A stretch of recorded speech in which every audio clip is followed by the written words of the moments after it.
大家好，我是小慧，欢迎您来到我的频道，也非常感谢您百忙之中收看我的视频。今天给大家分享的内容是正常的血糖值是多少？医生坦言，如果保持在这个范围内，不用太担心。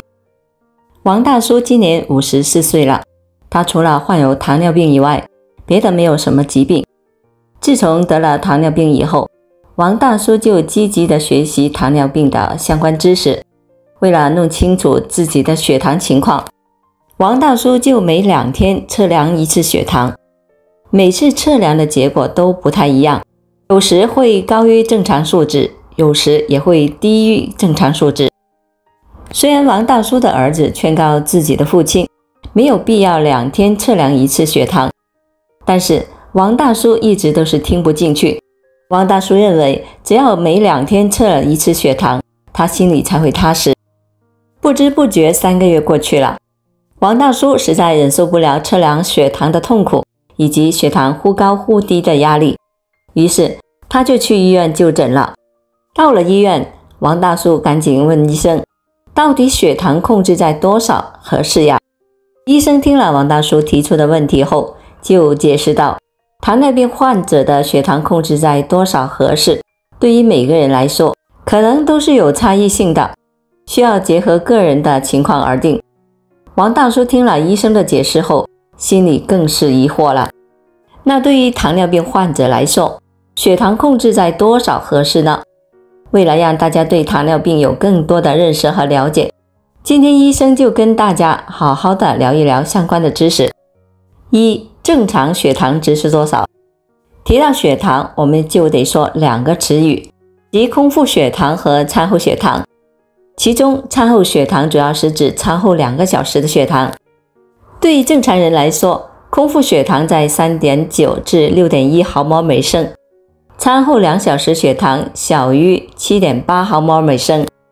糖尿病的诊断标准是空腹血糖大于和等于7毫摩每升，或者是餐后2小时血糖大于等于 11.1 毫摩每升，就可以诊断为糖尿病。说到这里，可能会有朋友觉得奇怪了，空腹血糖在 6.1 至7毫摩每升之间，餐后血糖在 7.8 至 11.1 毫摩每升之间，那又属于什么呢？根据最新版的内科学教材，空腹血糖在 6.1 至 7 毫摩每升之间，可以诊断为空腹血糖受损。如果餐后2小时血糖在 7.8 至 11.1 毫摩每升之间，那就可以诊断为糖耐量异常。虽然这2种情况都达不到糖尿病的诊断标准，但是如果不注意生活细节，那它们就很容易转化为糖尿病。2、如果血糖保持在这个范围内，那就不用太担心。对于人体来说，葡萄糖是直接能用于供能的，特别是对于大脑。葡萄糖的主要来源就是血糖，通过测量血糖就可以了解血糖中葡萄糖的含量。对于正常人来说，他们的血糖的产生和利用基本是平衡的。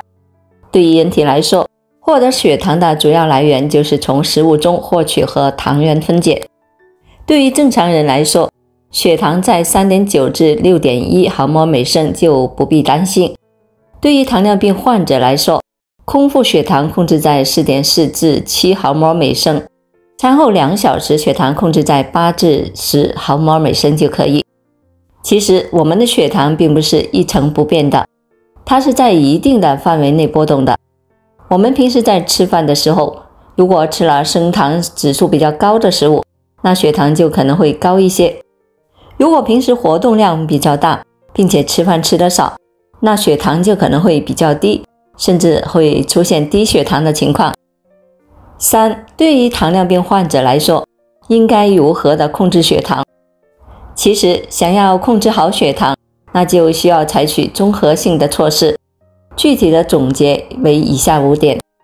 1、按时服用降糖药。目前来说，糖尿病是很难被根治的。要想控制好血糖，比较重要的一点就是按时的服用降糖药物。我们在服用降糖药的时候，不能私自停药，一定要按照医嘱来吃药。这样的话才有可能会保持血糖的稳定。只有血糖稳定了，并且达到了目标数值，那就可能降低糖尿病并发症的风险。2. 坚持运动。对于糖尿病来说，运动是比较有利于控制血糖的，这是因为运动可以增加能量的消耗，而且还能够增加胰岛素受体对胰岛素的敏感性。与此同时，运动还能够促进新陈代谢，有助于减肥。糖尿病患者是不适合剧烈运动的，考虑到安全性和可持续性，他们可以把散步作为首选的运动方式。运动是要长期坚持才会有明显的效果，如果3天打鱼2天晒网，那是不行的。每次运动的时间可以控制在30分钟左右，每周的运动次数不低于5次。运动量并不是越大越好，以第2天不感觉到疲劳为宜。3. 监测血糖。对于糖尿病患者来说，定期的监测血糖是很有必要的。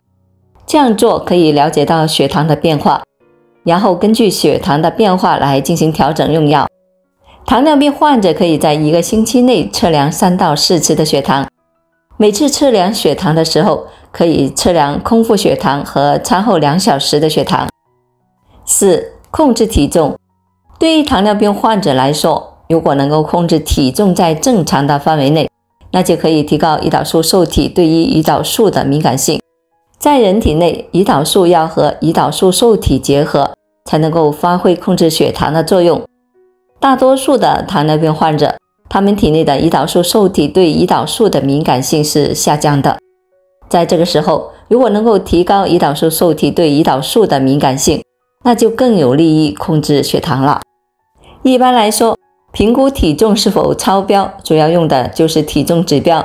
如果体重指数在 18.5 至 23.9， 那就说明体重在正常的范围内。5. 合理饮食。饮食治疗是糖尿病治疗的基础，饮食治疗不等于饥饿疗法，适当的限制食物的总热量，同时还要保持营养平衡。具体的饮食指导，糖尿病病人饮食需要控制总热量的摄入，一般来说，每天的主食量不要超过半斤，平均为早上1两半，中午2两，晚餐1两半。每天保证牛奶、鸡蛋的摄入，早餐推荐纯牛奶250毫升，鸡蛋1个。每天肉类2到3两，如牛肉、鸡肉、鸭肉、鱼虾等，尽量的减少温燥的羊肉、狗肉。蔬菜可以放宽些，每天半斤至1斤，以绿叶蔬菜为主。平日可以适量进食水果，但应注意水果的进餐时间，一般以饭前2小时或者是饭后2小时，与正餐起码隔开2个小时以上。